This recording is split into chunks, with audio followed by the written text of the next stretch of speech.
Everyone, welcome back to Study Central. इस video में discuss करेंगे हम लोग major policies of Indian government से फिस्कल पॉलिसी। लास्ट की वीडियो में हमने मॉनेटरी पॉलिसी कवर किया था, मैंने डिस्क्रिप्शन में लिंक दे दिया है, आप जाके चेक कर सकते हैं। अब देखते हैं फिस्कल पॉलिसी।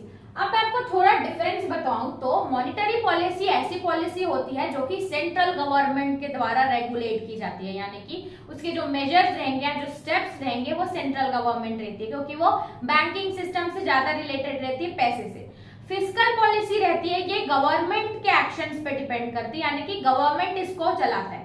फॉर एग्जाम्पल, अगर मनी सप्लाई मार्केट में कम है, लोगों के पास पैसे नहीं है, तो गवर्नमेंट क्या करती है, अपना एक्सपेंडिचर यानी कि अपने खर्चे बढ़ा देती है पब्लिक के लिए। और अगर मार्केट में पैसे बहुत ज्यादा हैं तो गवर्नमेंट बहुत सारी ऐसी स्कीम्स निकालती है या पब्लिक सिक्योरिटी सेल करती है या अदर मेजर्स लेती है जिससे वो पैसा वापस आ जाए या टैक्स इंक्रीज कर देती है। यानी कि गवर्नमेंट के द्वारा लिए गए स्टेप्स इकोनॉमी को स्टेबल करने के लिए वो होती है फिजिकल पॉलिसी।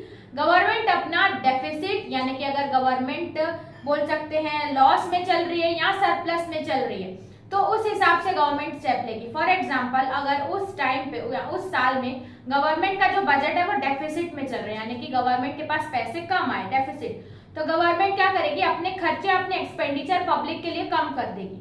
और अगर आगे जाके गवर्नमेंट का जो पैसा है वो सरप्लस यानी कि गवर्नमेंट को प्रॉफिट हुआ तो वो और डेवलपमेंट एक्टिविटीज करेगी। इस तरीके से government change in money supply या स्टेप्स लेती है अकॉर्डिंग टू डेफिसिट और सरप्लस, उसको फिस्कल पॉलिसी बोला जाता है।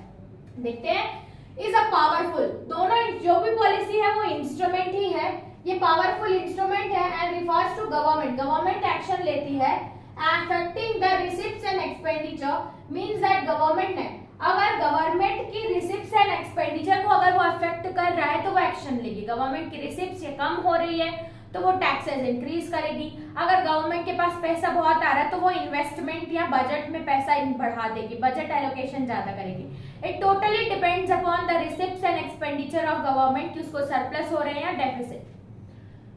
अब उसके बाद देखेंगे कि फिस्कल पॉलिसीज एंड इंस्ट्रूमेंट, ये भी एक इंस्ट्रूमेंट है by which the government tries to regulate करती है और चेंज और modify the economic affairs. Fiscal policy की मदद से इकोनॉमी में कितना पैसा है, इकोनॉमिक अफेयर्स कंट्रोल किए जाते हैं। उसके बाद हमें तो पता चल गया कि फिस्कल पॉलिसी होती क्या है। अब उसके ऑब्जेक्टिव्स जानेंगे कि क्या क्या फायदे हैं, क्या क्या उद्देश्य हैं, ऑब्जेक्टिव्स है फिस्कल पॉलिसी को, क्यों हम उसे लागू करते हैं। तो पहला है कि to determine public expenditure policy. अब फिस्कल पॉलिसी से ये पता चलता है कि गवर्नमेंट कितना खर्चा करेगी। इसके साथ साथ पब्लिक रेवेन्यू प्रॉपर्टी पॉलिसी भी दिखाते हैं कि गवर्नमेंट को कितना पैसा आएगा और बोल सकते हैं कि कितना खर्चा हम अभी तक कर चुके हैं, यानी कि डेप्ट कितना है, कितने कर्जे में है, ये भी पता चलता है। तो देखो, to determine public expenditure policy, to determine public revenue, यानी कि गवर्नमेंट, पब्लिक यानी कि गवर्नमेंट कितना खर्चा करेगी, पॉलिसी क्या पॉलिसी लेके आएगी, कितने खर्चे करेगी जनता पे वो। टू डिटरमाइन डेप्ट पॉलिसी यानी कि हमारी गवर्नमेंट के कर्जे कितने हैं वो चेक होता है। इसके साथ साथ अब फिस्कल पॉलिसी से एम्प्लॉयमेंट भी जनरेट हो रही है, क्योंकि चेक करेंगे ना कि एक्सपेंडिचर अगर गवर्नमेंट हम पे ज्यादा कर रही है तो जाहिर सी बात है एम्प्लॉयमेंट बढ़ेगी। टू मोबिलाइज रिसोर्सेज का एलोकेशन यानी कि रिसोर्सेज सब तक पहुंचे, एलोकेशन हो या मोबिलाइज हो इधर से उधर। उसके बाद टैक्स पॉलिसी अच्छे से चले। अब गवर्नमेंट की रिसिप्ट कम हो रही है किसी साल तो गवर्नमेंट क्या करेगी, टैक्स बढ़ा देगी, तो टैक्स पॉलिसी भी फिस्कल पॉलिसी से ही डिसाइड होती है। इकोनॉमिक स्टेबिलिटी लेके आना, इन्वेस्टमेंट इंक्रीज करना और सेविंग्स बढ़ाना, और भी बहुत सारे फायदे होते हैं फिस्कल पॉलिसी के।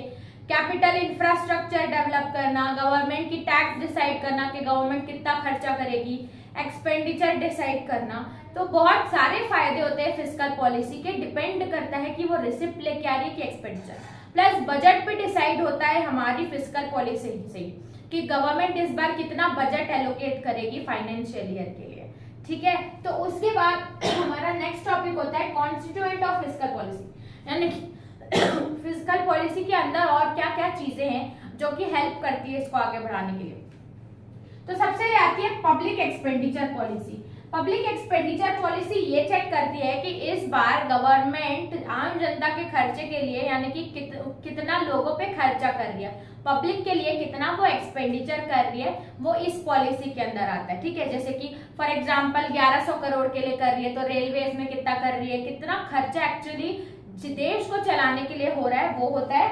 फिर पब्लिक रेवेन्यू पॉलिसी भी इसी के अंदर आता है, यानी कि गवर्नमेंट कितना लोगों से रेवेन्यू ले रही है, टैक्स स्लैब्स क्या है, इनकम टैक्स कितनी पटानी पड़ रही है, प्रॉफिट में कितना टैक्स, कॉर्पोरेट टैक्स कितनी देनी पड़ रही है, तो वो सब भी हमारी फिस्कल पॉलिसीज के ही कॉन्स्टिट्यूएंट है।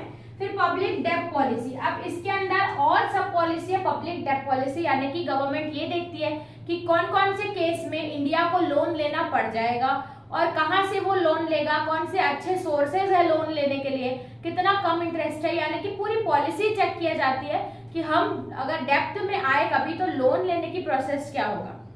फिर आता है बजटरी पॉलिसी। बजटरी पॉलिसी में ये लिखा रहता है कि गवर्नमेंट कितना बजट एलोकेट करेगी उस साल डिफरेंट सेक्टर्स को चलाने के लिए, जैसे कि रेलवे, रोड्स, कॉर्पोरेशन, एजुकेशन, फिर डेवलपमेंटल, फिर फॉरेन अफेयर, यानी कि ऑल ओवर इंडिया के एडमिनिस्ट्रेशन के लिए कितना बजट लाया जाएगा, वो पॉलिसी भी हमारी फिस्कल पॉलिसी के अंदर ही आती है।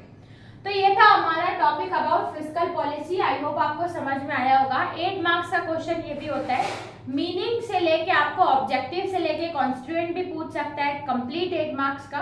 तो इसको आप एक बार अच्छे तरीके से रिवाइज कर लेना। तो इस वीडियो में इतना ही रखते हैं, चलते हैं नेक्स्ट वीडियो में, देखते हैं इस चैप्टर का नेक्स्ट टॉपिक। तब तक के लिए थैंक्स फॉर वॉचिंग।